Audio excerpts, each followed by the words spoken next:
جی پڑھیں جی، بسم اللہ الرحمن الرحیم۔ عبادت کون پڑھتے ہیں؟ چلے پڑھے ہاں۔ بسم اللہ الرحمن الرحیم باب کیف کان بدء الوحی الی رسول اللہ صلی اللہ علیہ وآلہ وسلم وقول اللہ تعالی عز وجل انا اوحینا الیک کما اوحینا الی نوح والنبیین من بعده حدثنا الحمیدی قال حدثنا سفیان قال حدثنا یحیی بن سعید الصادقی قال اخبرنی محمد بن ابراہیم التیمی انه سمع علقمة بن وقاص الليثي يقول سمعت عمر بن الخطاب رضي الله عنه على المنبر يقول سمعت رسول الله صلى الله عليه وآله وسلم يقول إنما الأعمال بالنيات وإنما لامرئ ما نوى فمن كانت هجرته إلى دنيا يصيبها أو إلى امرأة ينكحها فهجرته إلى ما هاجر إليه.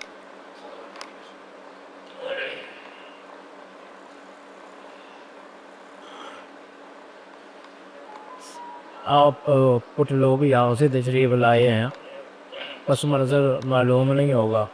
یہ دوست ہیں ہمارے، لاہور سے پڑھتے ہیں، حدیث پڑھ رہے ہیں، تو یہ آئے ہیں کہ بھئی ہمیں تبرکاً بخاری شریف کی کچھ طرز دے دیں ابتدا سے، پھر آگے جو ہے دل حدیث پڑھنا شروع کرے گی، تو وہ آواز کے لیے یہاں آئے۔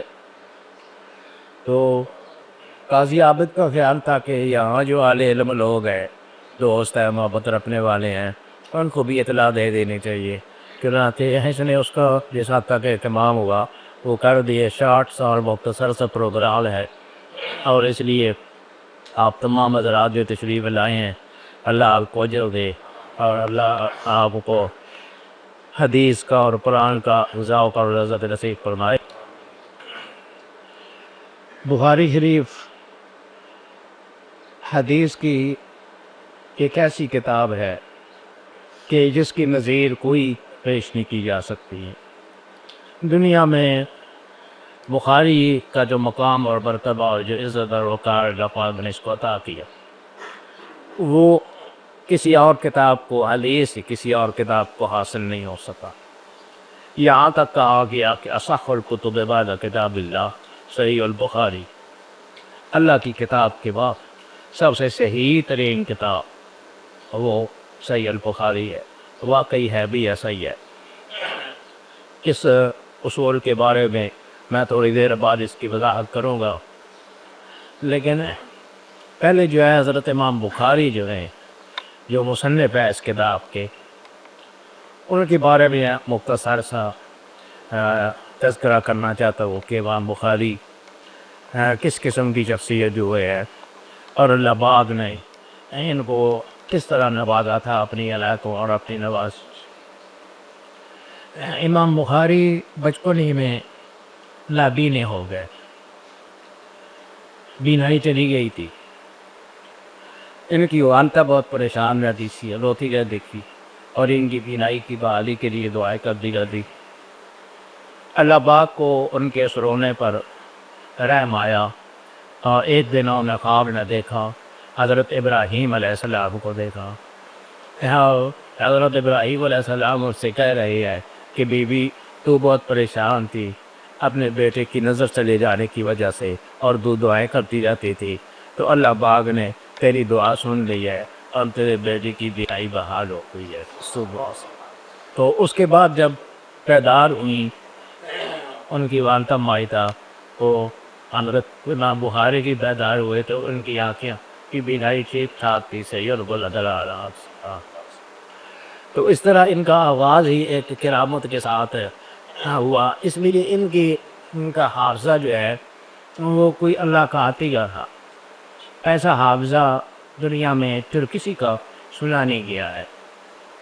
حضرت ابو ہریرہ رضی اللہ تعالیٰ عنہ کا حافظہ اپنی مثال آپ ہیں، مگر وہ حضور صلی اللہ علیہ وسلم کا معجزہ تھا۔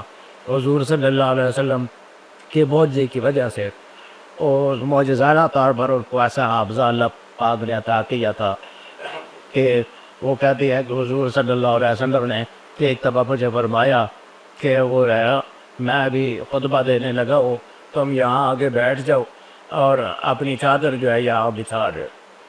تو پھر حضور صلی اللہ علیہ وسلم خطبہ ارشاد فرماتے رہے اور میں نے چادر آگے بچھائی رکھی.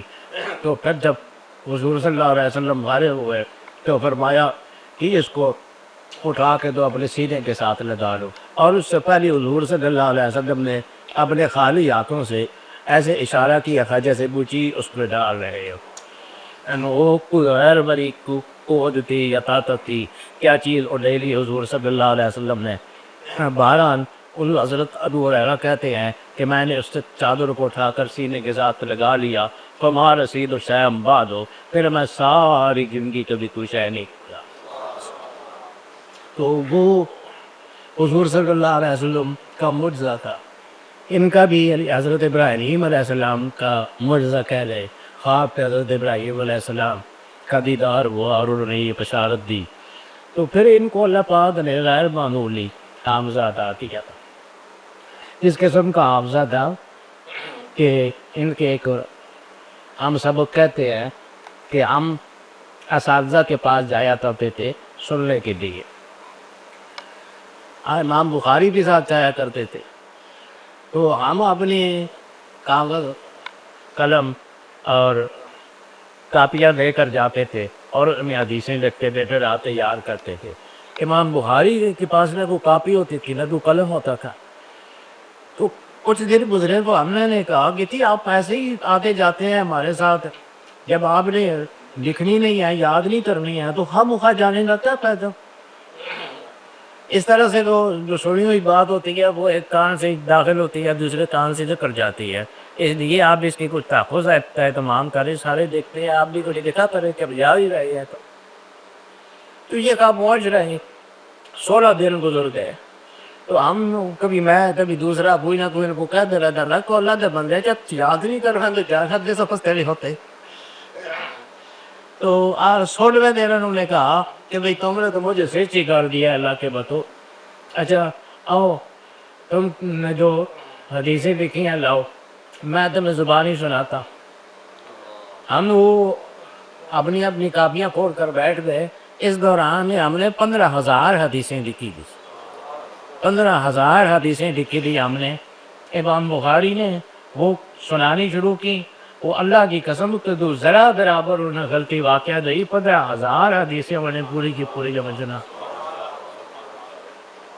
تو اس طرح کا اللہ پاک نے ان کو حافظہ عطا کیا تھا، غیر معمولی حافظہ. یعنی بس جو چیز سنی وہ ان کے ذہن میں محفوظ ہو گئی. پھر انہوں نے ارادہ دیا کہ بھئی حضور صلی اللہ علیہ وسلم کی بے شمار حدیثیں جو میرے علم میں ہیں ان سے انتخاب کر کے میں ایک کتاب جمع کروں جو کسی لوگوں کو دیے کر. اب چنانچہ انہوں نے اس میں انتخاب شروع کیا اور ایک حدیث منتخب کر کے لکھتے تھے اور ہر حدیث منتخب کر کے لکھنے سے پہلے 2 رکعت نماز پڑھتے تھے. یعنی پہلے تو حدیثوں کا انتخاب کا بھی وقت لگتا تھا. اس میں ایک حدیث منتخب ہوتی، پھر ارادہ ہوتا کہ میں اس کو اپنی کتاب میں لکھ دوں. وہ لکھنے سے پہلے 2 رکعت نماز پڑھ کے اللہ کی بارگاہ میں التجا کرتے تھے کہ باری تعالیٰ صحیح لکھنے کی توفیق عطا فرمانا. اس کے بعد ایک حدیث لکھتے تھے. یہ انتخاب جو ہے بخاری والا یہ 16 سال میں انہوں نے کی. 16 سال میں وہ لوگ ان کے منتخبات جو کتابیں ان کے پاس لکھی ہوئی تھیں یا ان کے حافظے میں محفوظ تھے ان میں انتخاب پر انہوں نے 16 سال لگا دی. تو اس طرح سے یہ کتاب تیار ہوئی اور اس کتاب نے بہت غیر معمولی شہرت حاصل کی. حدیث کی کوئی کتاب ایسی شہرت نہیں حاصل کر سکی.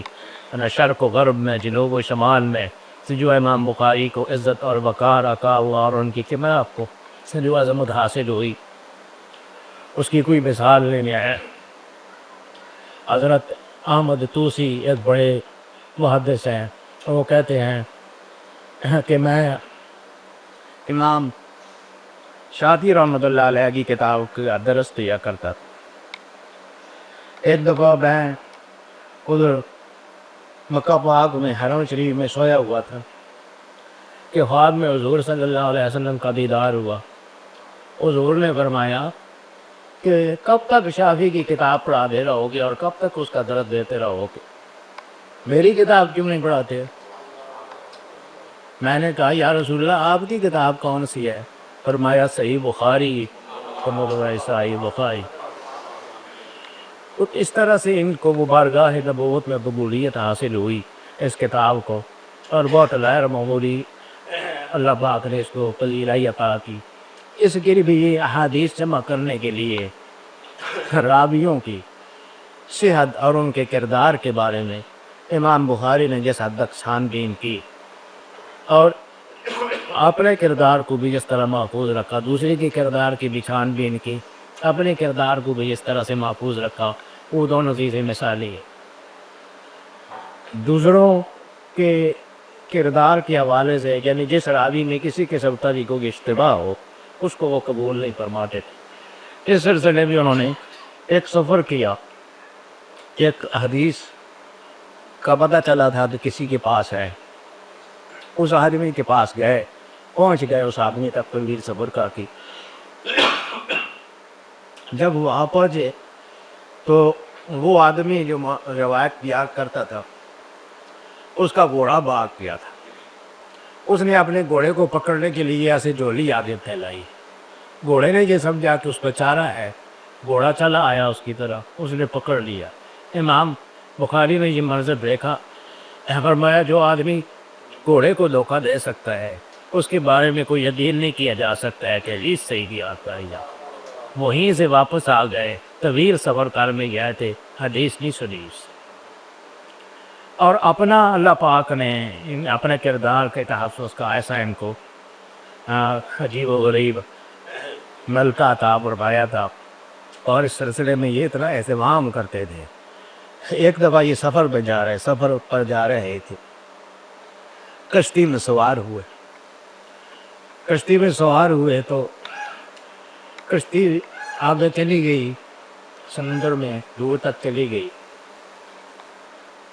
تو ایک آدمی ان کے پاس آیا کہ جی میں بہت مجبور آدمی ہوں اور میرے وسائل لے کے میری بہت بنکوریاں ہیں، کوئی میری امداد کرتے اگر آپ کسی طرح کی کوئی امداد کر سکتے۔ حضرت امام بخاری کے پاس ہمیانی تھی، ہمیانی بٹوا سمجھ لیں، ایک بٹوا تھا، ہمیانی تھی، تھیلی تھی جس میں 200 اشرفیات تھی، 200 اشرفی بہت قیمتی شے، 100 اشرفی جو ہے وہ سونے کی ہوتی تھی، تو اس زمانے میں وہ کروڑوں کی رقم بنتی ہے۔ 200 اشرفی تھی آپ کے پاس۔ ایک آدمی نے ان کے پاس اپنی ایک مجبوری کا رونا رویا، تو انہوں نے ہمیانی نکالی اور اس میں سے 2 دینار نکال کے اس کو دے۔ بس یہ بات ختم ہو گئی۔ وہ آدمی کو بڑا شرارتی تھا، اس نے تھوڑی دیر بعد شور مچا دیا کہ میری ہمیانی گم گئی ہے جس میں میری اشرفیاں ہیں، اور ہمیانی کی نشانی اس طرح کی ہے، اس طرح کی ہمیانی ہے، اس طرح کی اس کے اوپر پھول ہے اور اس طرح کی کیفیت ہے۔ وہی جو ہمیانی امام بخاری کی تھی وہ کیفیت بیان کر دی۔ اس شور مچ گیا، کپتان نے کہا کہ تلاشی دی جائے، لوگوں کی تلاشی دی گئی، آغاز ہوا تلاشی کا، امام بخاری کی بھی تلاشی ہوئی، بہت باریک بینی سے تلاشی لی گئی، اشرفیاں نہ نکلی امام بخاری کے پاس۔ خیر اور تو بس وہ معاملہ رفع دفع ہو گیا کہ نہیں دستیاب ہوئی ہیں، داخل دفتر ہو گئی بات، یہ جھوٹ کھولتا ہے یا کیا ہوا ہے دوران اشرفیاں میں کشتی میں نہیں، کشتی کو اچھی طرح چاند دین کر دیکھتی ہے اشرف کیا نہ معاملہ ختم ہو گیا۔ آخری یہ کشتی کنارے لگی جا کے امام بخاری وہاں اترے تو وہی جو مادرے والا تھا وہ ان کے پاس آیا، اس نے کہا جی میں معافی مانگتا ہوں اپنی غلطی کی، واقعی میں نے آپ پر الزام لگایا، لیکن مجھے یہ بتا دے کہ وہ ہمیانی کدھر کی 200 اشرفیوں والی جو ہمیانی تھی آپ کے پاس وہ نکلی نہیں، ادھر کسی کے پاس تھی، وہ کدھر غائب ہو گئی؟ انہوں نے کہا برخوردار وہ جب شور بچا تھا نا کشتی میں تو میں سمجھ گیا تھا کہ یہ تیری شرارت ہے. میں نے اسی وقت ہوا یعنی اشرفیوں سمیت سمندر میں ڈال دی. وہ حیران ہو گیا کہ اتنی بڑی رقم آپ نے سمندر میں ڈال دی تھی، پھینک دی تھی. انہوں نے فرمایا ہاں میں نے پھینک دی تھی. کیسے بھی اس طرح ہے کہ میں حضور صلی اللہ علیہ وسلم کی حدیثیں جمع کر رہا ہوں، اور اگر یہ بات پھیل جاتی کہ بخاری کے بعد سے وہ امیانی نکلی ہے جس کا کچھ اور دعوے دار تھا، وہ غلط ہوتا، صحیح ہوتا، لیکن لوگوں کا ذہن کھٹک جاتا، اور اس کا نتیجہ یہ نکلتا کہ حضور صلی اللہ علیہ وسلم کی وہ حدیثیں جو میں نے جمع کی ہیں اور میں شبہ پیدا ہو جاتے. میں نے کہا حضور صلی اللہ علیہ وسلم کی حدیث بے شبہ نہیں پیدا ہونا چاہیے. 199 198 ایسے بتیا جاتی ہیں تو جائے. اس لیے میں نے اسی کو طے یہی اس حد تک انہوں نے اخلاص کے ساتھ حضور صلی اللہ علیہ وسلم کی حدیثوں کو جمع کیا، اور اسی کا یہ صلہ اللہ پاک نے ان کو عطا کیا کہ ایسی کتاب لکھی انہوں نے. ہم خود بھی حیران ہوتے ہیں، اور فی الواقعہ یہ حیران کن سا ہے.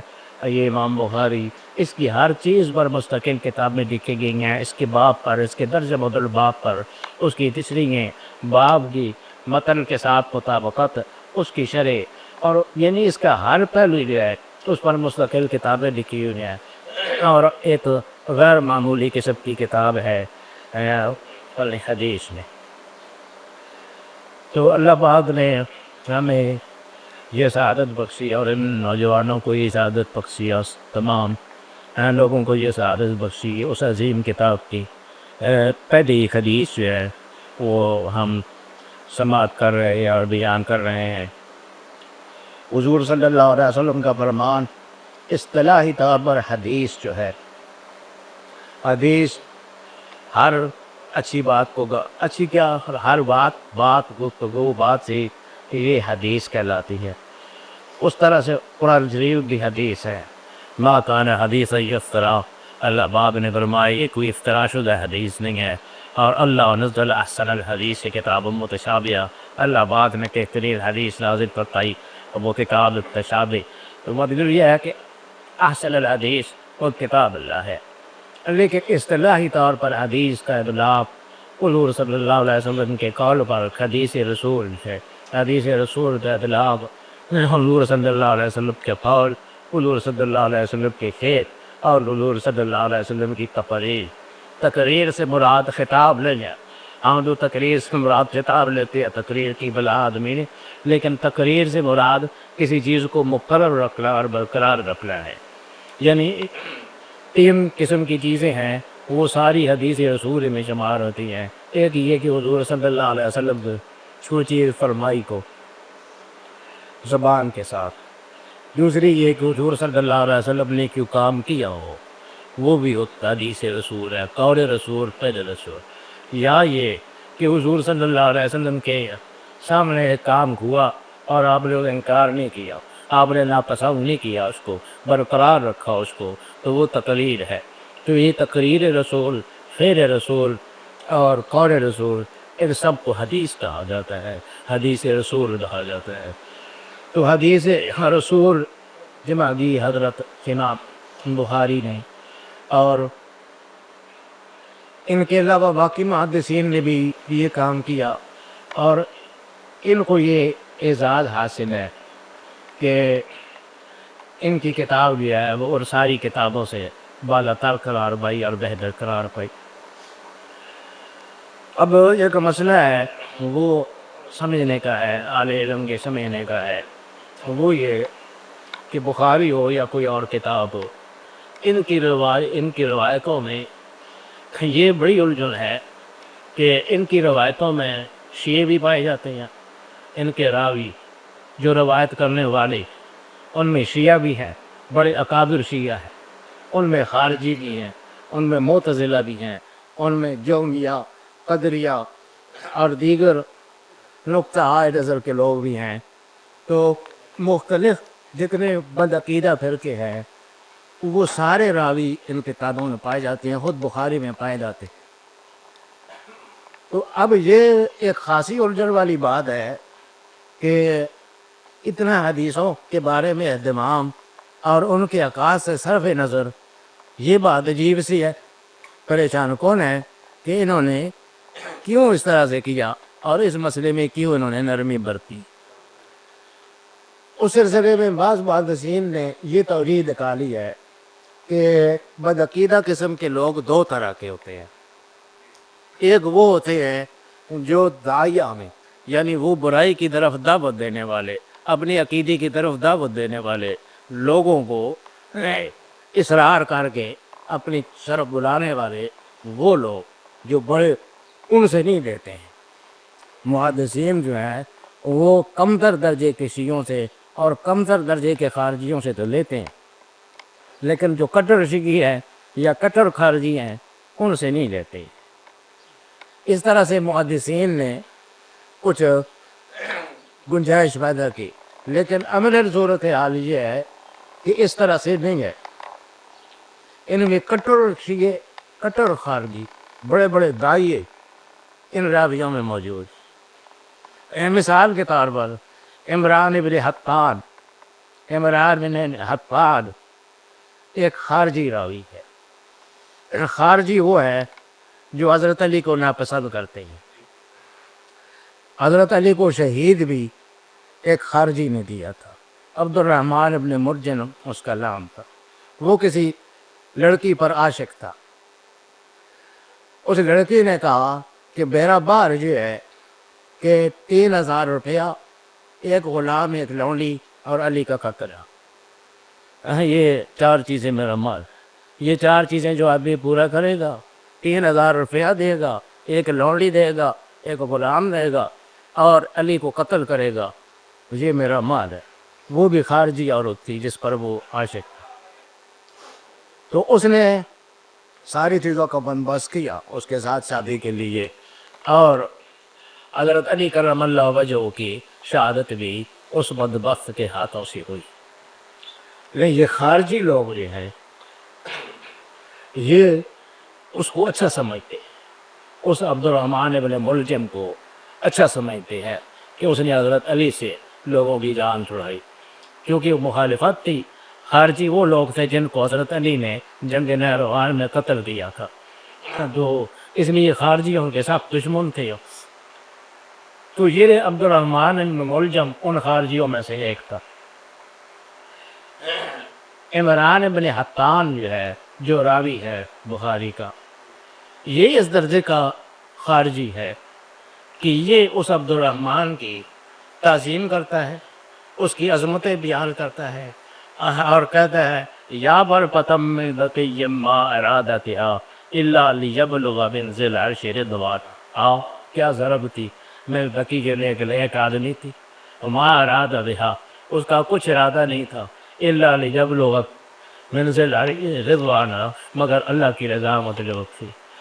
انی لاذکرہ یوما، میں اس کو جب بھی یاد کرتا ہوں، عبد الرحمن بن ملجم کو، قاتل علی کو، تو فاحسبہ، میں گمان کرتا ہوں، یقین کرتا ہوں اس کے بارے میں کہ اوفر بریۃ عند اللہ میزانا، اللہ کے نزدیک میزان کے اعتبار سے سب سے کامیاب ترین اور سب سے مکمل ترین شخص یہ عبد الرحمن بن ملجم۔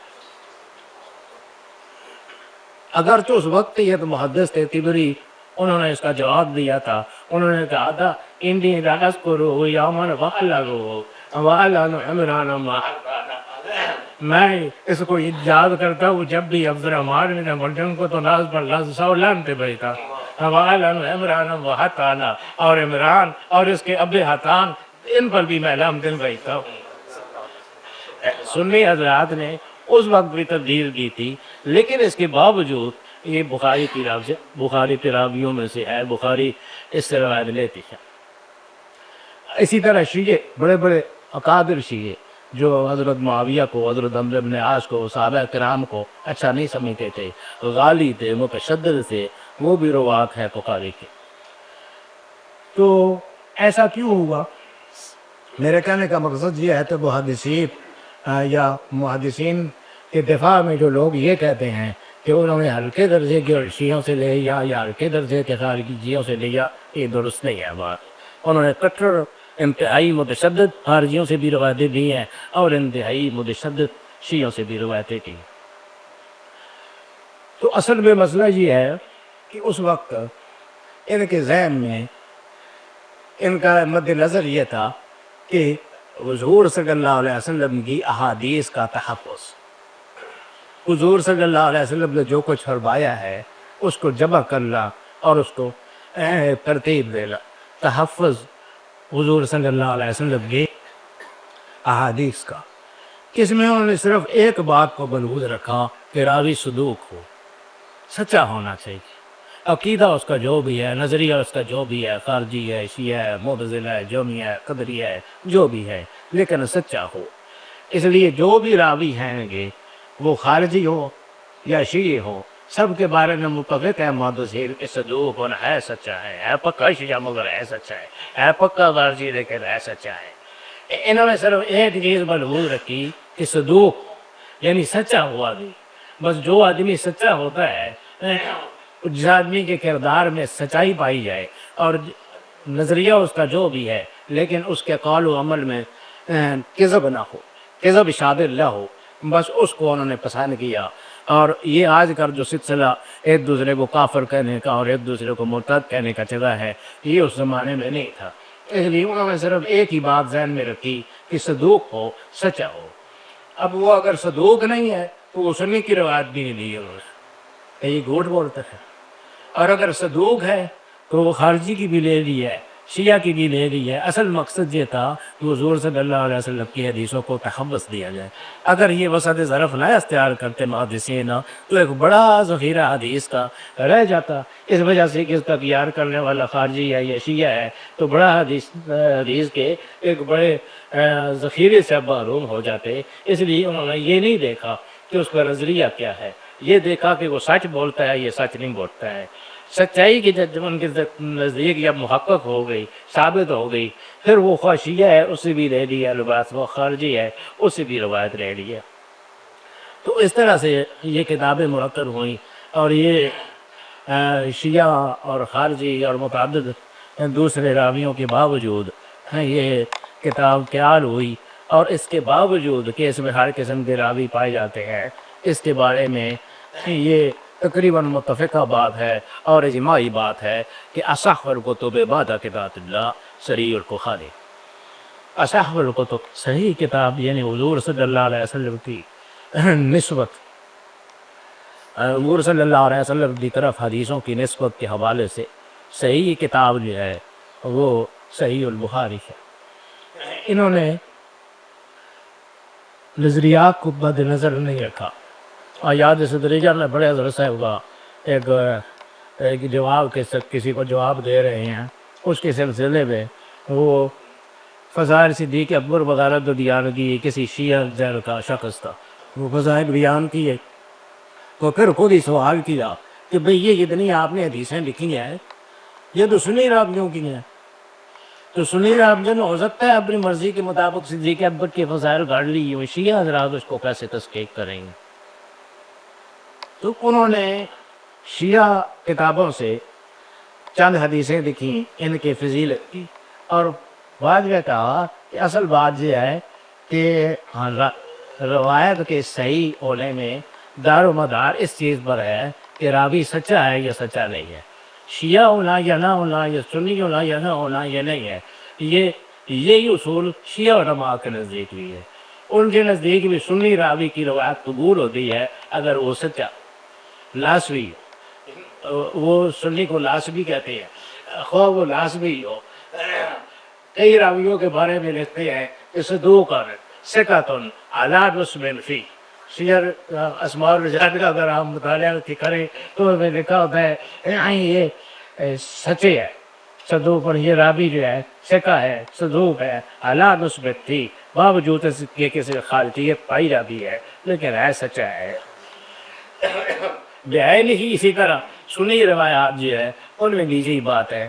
تو یہ جواب لکھ کے حضرت اعظم نے لکھا کہ روایت کے ذوق اور قوت کا دار و مدار مذہب پر نہیں ہوتا ہے بلکہ راوی کی صداقت پر ہوتا ہے۔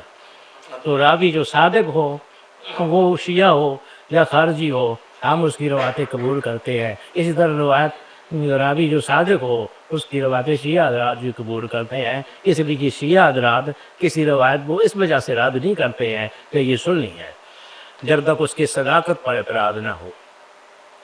تو اس طرح سے یہ دار و مدار بنیادی طور پر اس پر ہے کہ صادق ہو، سچا ہو، صادق اور امین، سچا ہو، امین ہو، تو پھر اس کی روایت جو ہے صادق کی روایت وہ محدثین قبول کرتے ہیں، وہ کسی بھی مطلب فطر کے ساتھ تعلق رکھتا ہو، وہ عمران ابن حطان جیسا متشدد خارجی کیوں نہ ہو۔ آج کل کے ماحول میں یہ بات عجیب معلوم ہوتی ہے، عبد الزلال اسی بات پر کفر کا فتویٰ لگا دیتے ہیں، بدر کا فتویٰ لگا دیتے ہیں، شرک کا فتویٰ لگا دیتے ہیں۔ تو یہ ساری چیزیں جو ہیں اس زمانے میں نہیں تھی، اس زمانے میں مصحف ضرب تھی، نظریہ جو بھی رکھتا تھا کوئی اگر وہ سچا ہے تو محدثین اس سے حدیث لینے میں گریز نہیں کرتے تھے۔ اور اس کے بارے میں بخاری کے بارے میں اعلیٰ حضرت نے لکھا ہے، پہلے بہت سی کتابوں کا ذکر کیا کہ بھئی خلا کتاب جو ہے انہوں نے التزام تصحیح دیا، یعنی کوشش کی کہ صحیح روایتیں لکھے، اور التزام کیا یعنی دعویٰ کیا کہ ہم ان میں صرف صحیح روایتیں لکھیں گے۔ لیکن پھر مستدرک کی حاکم ہے، اس نے التزام تصحیح کیا تو اس نے کہا کہ میں شیخین کی شرط پر یعنی بخاری اور مسلم کی شرط پر روایتیں لاتا ہوں، لیکن چوتھا کیونکہ روبہ کے کتاب حاکم جو ہے وہ موضوع مرغلط اور باطل روایتوں سے بھری ہوئی ہے۔ تو اس طرح سے اس کے آخر میں انہوں نے لکھا کہ یہ سعادت تو ازل سے بخاری کے حصہ میں تھی کہ احادیث مسندہ میں حق تعالیٰ نے ان کی آرزو کو پورا فرمائے۔ تو یہ ازل سے بخاری کے حصے میں یہ بات لکھی گئی تھی کہ روایت سند کے اعتبار سے جس صحت کا اہتمام ہے جتنا امام بخاری نے کیا ہے کوئی دوسرا نہیں کر سکا ہے، اس لیے یہ اپنی نوعیت کے اعتبار سے یہ تو غیر معمولی اور بے مثال شے۔ تو اس سلسلے میں یہ حدیث جو انہوں نے پڑھی ہے اس میں امام بخاری نے باب جو ہے وہ بدء الوحی ہے، یعنی حضور صلی اللہ علیہ وسلم کلوی کی ابتدا کیسی ہو، لیکن امام بخاری نے اس باب کی ابتدا ایک ایسی حدیث سے کی ہے جس کا وحی کے ساتھ بظاہر کوئی تعلق نہیں ہے، اس لیے کہ وہ یہ بتانا چاہتے ہیں کہ ہر شے جو ہے اس کی عمدگی کا دار و مدار دیت پر ہے۔ یہ حضور صلی اللہ علیہ وسلم کا فرمان یہ ہے، وہ اب ذر سے لکھنے کے قابل ہے کہ انما الاعمال بالنیات، اعمال کا دار و مدار نیتوں پر ہے۔ کوئی آدمی بہت نیک نظر آتا ہے، بڑا نمازی ہے، لیکن ریاکاری کی نماز پڑھتا ہے، کچھ فائدہ نہیں ہے، کیونکہ انما الاعمال بالنیات۔ بعد نمازی ہوتا ہے، حضور صلی اللہ علیہ وسلم فرماتے ہیں کہ اس کی نماز اس کے منہ پر مار دی جاتی، رب مصلی وسلام ہوتا ورب قارئ للقرآن والقرآن یدعو، کتنے ہی نمازی ہوتے ہیں کہ نماز ان پر لعنت بھیج رہی ہوتی ہے، کتنے ہی قرآن پڑھنے والے ہوتے ہیں کہ قرآن ان کو لعنت کر رہا ہوتا ہے، اس لیے کہ ان کا مقصد اللہ کی رضا نہیں ہوتی ہے، خلوص نہیں ہوتا ہے، اس لیے بہت ہی اچھا کام ہو لیکن مقصد اس سے اللہ کی رضا نہ ہو تو وہ انما الاعمال بالنیات کے مطابق وہ غلط ہو جاتا ہے کام، وہ اللہ کے لیے کام نہیں لیتا ہے، اس شخص کے لیے کام ہو جاتا ہے۔ اور ریا جو ہے، ریا کو صوفیاء نے شربت قرار دیا ہے، وہ کہتے ہیں کہ وہ اس سے مقصود اللہ ہوتے ہی نہیں ہے، مقصود تو وہ آدمی ہے جس کو دکھانے کے لیے وہ کر رہا ہے، تو اس لیے یہ شرک ہے، ریا جو ہے یہ بہت بڑا شرک ہے۔ تو دوستو ہمیں اس چیز کا دھیان رکھنا چاہیے کہ یہ ریا میں ہم مولوی حضرات زیادہ مبتلا ہوتے ہیں، مولوی، پیر، قاضی وغیرہ جو مذہبی طبقہ ہے، کیونکہ ان کی نیکی اگر لوگوں کے ذہنوں میں ہوگی تو ان کو فائدہ پہنچتا ہے۔ ایک عام آدمی ہے، اس کو تو سلو اور اس کی نماز پڑھے وہ، اور اس کو ریا کرنے کی کیا ضرورت ہے، راجہ صاحب کو ریا کرنے کی کیا ضرورت ہے، انہوں نے کسی کو کیا دکھا رہے ہیں کہ میں وہ پیر ہوں، مولوی ہوں، عالم ہوں۔ ہم جیسے لوگ جو ہوتے ہیں جن کا دار و مدار لوگوں میں کی نگاہ میں ان کی عزت اور عظمت کا مدار ان کی نیکی پر ہوتا ہے، ان کے ذہن میں شیطان یہ بات ڈال دیتا ہے کہ تم یہ لمبی نماز وہ ہوتا کہ لوگ کہے کہ بہت اچھا نمازی ہے، لمبی قرأت کرو تاکہ لوگ کہے کہ بڑا اچھا قاری ہے۔ تو یہ دوستو ہمارے طبقے کا مسئلہ ہے، اس لیے آپ سب کو میرے سمیت ہم سب کو اس چیز پر غور کرنا چاہیے کہ ہماری کسی عمل میں ریا شامل نہ ہو جائے۔ تو بہرحال اور کبھی ایسا بھی ہوتا ہے کہ ایک عمل بظاہر برا ہوتا ہے لیکن کیونکہ نیت اس کی اچھی ہوتی ہے اس لیے اس وقت اس کے لیے لازم ہو جاتا ہے۔ جس طرح کذب ہے، مثلا کذب بعض صورتوں میں محدثین نے اور فقہاء نے لکھا ہے کہ لازمی ہو جاتا ہے۔ مثال کے طور پر ایک آدمی ہے، اس کے پیچھے قاتل لگے ہوئے ہیں اور اس کو مارنا چاہتے ہیں، ہاتھوں میں ٹوکے اور چھریاں لیے اس کے پیچھے دوڑتے آ رہے ہیں، وہ آ کے آپ کے پاس چھپ جاتا ہے، وہ پیچھے پوچھتے ہوئے آتے ہیں کہ بھئی وہ ہے یہاں پر، یہاں کوئی آدمی آپ کے پاس تو نہیں چھپا ہوا ہے۔ اب صحیح وقت تو یہ ہے کہ آگے چھپ رہے ہیں اگر بیٹھا تو یہ ساری جو ہے یہاں جائز نہیں، یہاں اس کی جان بچانے کے لیے یہ جھوٹ بول دینا لازم ہے، واجب ہے کہ جنہیں میرے پاس نہیں چھپا ہے، جو کچھ بھی کرنا پڑے اس کی جان بچانے کے لیے، حفظ نفس کے لیے، وہ ضروری ہو جاتا ہے۔ سو اب بظاہر تو یہ ایک برا کام ہے لیکن چونکہ بیت ایک مسلمان کی جان بچانا ہے، اس کے نفس کو بچانا ہے، اس لیے اس سے کم تر بلیہ جو ہے اس کو اختیار کیا جاتا ہے، احوال البلیت ہے، یعنی دو مصیبتوں میں سے ایک یا دو جرموں میں سے ایک جرم جو کم کر درجے کا ہے اسے اختیار کر لیا جائے اور بڑے جرم سے بچا لیا جائے کسی شخص کو۔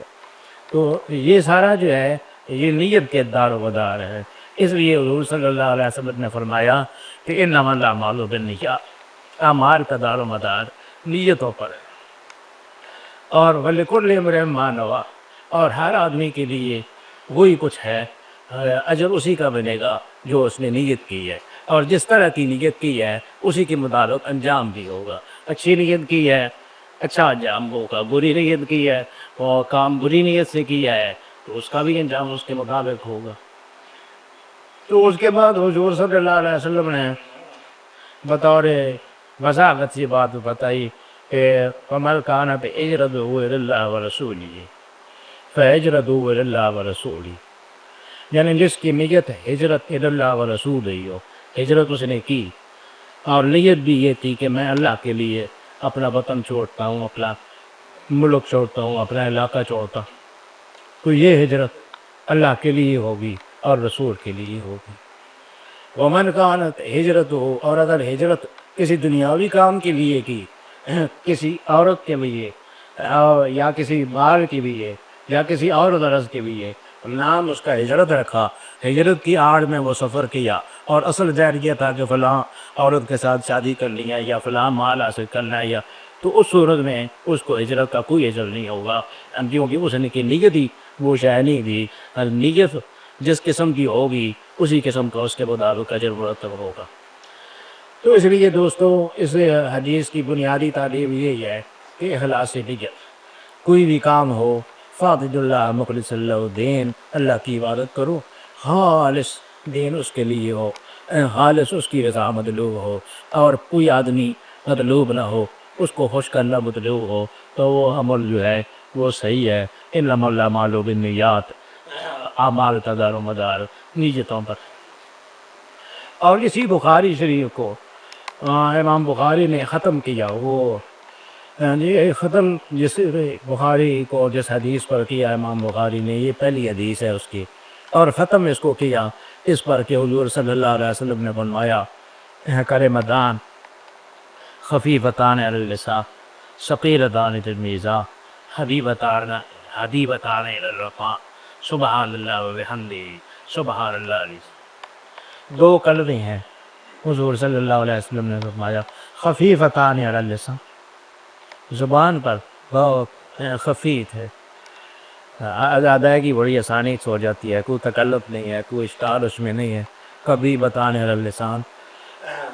اور یہ حضور صلی اللہ علیہ وسلم کا جو انداز بیاں ہے وہ فصاحت اور بلاغت کے قواعد کے مطابق کیا خوبصورت شے ہے، یعنی وہ تشویق پیدا کرتے ہیں، ایک ہی جملہ ایسا کہتے ہیں یہ آدمی اس کو پڑھ کے اس کے غسل میں کھو جاتا ہے اور اس کا انداز ایسے ہوتا ہے کہ آگے کوئی اور بات بھی آنے والی ہے، وہ بظاہر وہ فکرہ پوری طرح مکمل نہیں نظر آتا ہے، جس کو ذوق ہو تو وہ فرمایا خفیفتان علی اللسان، کوئی کلمے ہیں دو خفیفتان علی اللسان، زبان پر بڑے ہلکے ہیں، تو قدرتی طور پر ذہن میں سوال پیدا ہوا ہے کہ بھئی ہلکے ہیں تو وہ جو لیا بھاری چیز بھی آگے شاید بیان کری حضور صلی اللہ علیہ وسلم، شاید زبان پر کوئی بھاری آنے والی چیز بیان کریں گے یا کیا بیان کریں گے، ایک سسپینس پیدا ہو گیا خفیفتان علی اللسان کہنے سے، تو اس کو حضور صلی اللہ علیہ وسلم نے دور فرمایا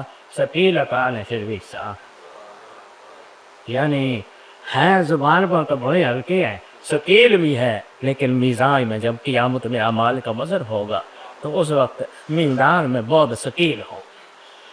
تو یہ دو باتیں ہو گئی، تو پھر یہ ذہن میں بات ہے کہ ان چیزوں کی کس حد تک عظمت ہے، کس حد تک ان کی بڑائی ہے، اور بھی بہت سارے اعمال ہیں جو ثقیل ہے میزان میں، اور بھی بہت ساری چیزیں ہیں جو خفیف ہیں، ان دو کو خاص طور پر حضور صلی اللہ علیہ وسلم نے کیوں ذکر کیا؟ تو آخری جملہ آپ نے فرمایا جو انتہا درجے کی ان کی عظمت ہے، فرمایا حبیبتان الی الرحمن، سب سے بڑی بات یہ ہے کہ رحمان کو پسند، رحمان کو جو شے پسند ہے اس سے بڑی شے کیا ہو سکتی ہے؟ تیرا جو سننے والے کا ذہن پوری طرح اس کے ذہن میں بیٹھ رہی، جن کی عظمت کے لیے خفیفتان علی اللسان ہے، ثقیلتان فی المیزان ہے، حبیبتان الی الرحمن ہے، سبحان اللہ و بحمدہ سبحان اللہ العظیم۔ تو اس لحاظ سے ان کلمات کا کثرت سے ورد کرنا چاہیے، میزان پر یہ بہت کام آنے والے ہیں۔ میرے والد ماجد رحمۃ اللہ علیہ کے ہیں، وہ کسی قبرستان کے پاس سے گزرتے تھے تو وہ بعد میں دعا کر لیتے تھے، تو موٹر پر گزر رہے ہوتے تھے، وہ چند منٹ ہوتے تھے، وہ گزر جاتے تھے اور پھر دعا کر لیتے تھے۔ تو میں نے کہا جی یہ آپ کیا پڑھتے ہیں جس کے لیے دعا کر دیتے ہیں مختصر سی؟ فرمایا یہ میں نے حضور صلی اللہ علیہ وسلم کی حدیث پڑھی ہوئی ہے کہ دو کلمے ہیں جو میزان میں بہت ثقیل ہے، تو مردوں کے لیے تو میزان کا مسئلہ ہوتا ہے کہ ان کی میزان ثقیل ہو جائے، اس لیے میں گزرتے ہوئے بس 3 دفعہ سبحان اللہ و بحمدہ سبحان اللہ العظیم اور درود شریف ساتھ پڑھ دیتا ہوں، بس میں یہ سمجھتا ہوں کہ مردوں کے لیے کافی ہے۔ تو اس طرح دوستو ہمیں اپنے اس کو معمولات میں شامل کرنا چاہیے، اپنے اس زندگی کے نصاب میں شامل کرنا چاہیے اس کو، اور اس کی اس کے ساتھ مناسبت یہ ہے، یعنی وہ پہلے آغاز باب کا جو ہے وہ انما الاعمال بالنیات والی حدیث ہے، اور آخر میں وہ حدیث ہے امام بخاری یہ کہنا چاہتے ہیں کہ اتنی عظیم ترین شے جو ہے جو ثقیلتان بالمیزان حبیبتان الی الرحمن کے حد تک اس کی عظمت ہے، وہ بھی اسی وقت مفید ہوگی جب نیت ٹھیک۔ انما الاعمال بالنیات، اعمال کا دار و مدار نیتوں پر ہے، نیت کے ساتھ اگر سبحان اللہ و بحمدہ سبحان اللہ العظیم پڑھا تو یہ بڑی بات ہے، اور اگر صحیح نیت کے ساتھ صحیح بروز کے ساتھ نہ پڑھا تو پھر سبحان اللہ و بحمدہ ہو یا کوئی اور شے ہو اس کا کچھ فائدہ نہیں ہے، یہ ربط ہے اس کے آغاز کا اس کے انجام کے ساتھ ہو۔ اللہ پاک جو باتیں ہم نے کی ہیں اس پر عمل کرنے کی مجھے بھی توفیق عطا فرمائے، آپ کو بھی توفیق عطا فرمائے، دعا فرما دے اللہ پاک ہماری اس صبر کو قبول فرمائے، منظور فرمائے۔ میں نے جو باتیں کی ہیں اگر صحیح کی ہیں تو اللہ پاک اس کا صلہ عطا فرمائے، اور اگر غلط کی ہیں تو اللہ پاک درگزر فرما دے، جو بات غلط کی ہے اس حضور صلی اللہ علیہ وسلم کے وسیلے سے درگزر فرما دے، ہمیں حضور صلی اللہ علیہ وسلم کی محبت نصیب فرمائے، عقیدت نصیب فرمائے، اور زبانی کلامی عقیدت نہیں بلکہ حضور صلی اللہ علیہ وسلم کے قول کے ساتھ محبت، حضور صلی اللہ علیہ وسلم کے فعل کے ساتھ محبت، حضور صلی اللہ علیہ وسلم نے کسی چیز کو مقرر اور ثابت رکھا اس کے ساتھ محبت، اللہ پاک ہمیں نصیب فرمائے اور اس پر امر پیرا ہونے کی توفیق عطا فرمائے، ہماری زندگیوں میں حدیث کا نور نظر آئے، سنت کا نور نظر آئے، اور اس کے مطابق اللہ پاک ہمیں زندگی عطا کرنے کی پوری عطا فرمائے۔ یہ جو نوجوان آئے ہیں محبت اخلاص کے ساتھ اللہ پاک ان کو بھی اجر عطا فرمائے، اور محفل میں شمولیت کے لیے اور جو لوگ آئے ہیں پر بھی اللہ کرم فرمائے اور ان کے لیے خوشیاں نصیب فرمائے۔ حضور صلی اللہ علیہ وسلم نے فرمایا کہ کچھ لوگ جو ہے وہ عرش رہ کے سائے کے نیچے ہیں، مجھے 7 قسم کے افراز حضور صلی اللہ علیہ وسلم نے بیان فرمائے، اور ان میں یہ بیان فرمایا ہے کہ طبقہ یہ بیان فرمایا کہ رجلان تحابا فی اللہ، وہ لوگ جو اللہ کے لیے ایک دوسرے کے ساتھ محبت کرتے ہیں، اجتمعا علیہ وتفرقا علیہ، اگر وہ جمع ہوتے ہیں تو تب اللہ رسول کی باتیں سننے کے لیے، وتفرقا علیہ، اور وہ اٹھتے ہیں جب کب بھی کسی جذبے کے ساتھ اور اسی قدیت کے ساتھ ہوتے ہیں۔ اللہ با ہمیں اسی قدیت کے ساتھ بیٹھنا اور اٹھنا نصیب فرمائے۔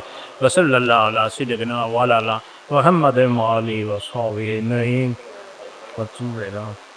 حضرت والد والد کے لیے دعا سردے کی ساری راؤں کی ساری باریں جنہوں نے کی تعلیمات پسے گیا ان کی برکات پسد گئے، اللہ باپ ان کو اعلیٰ درجات نصیب کرنا، اعلیٰ مقام نصیب کرنا،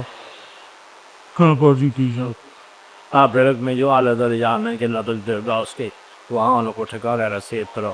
وصلی اللہ علیہ سیدنا مولانا محمد وآلہ وصحبہ اجمعین۔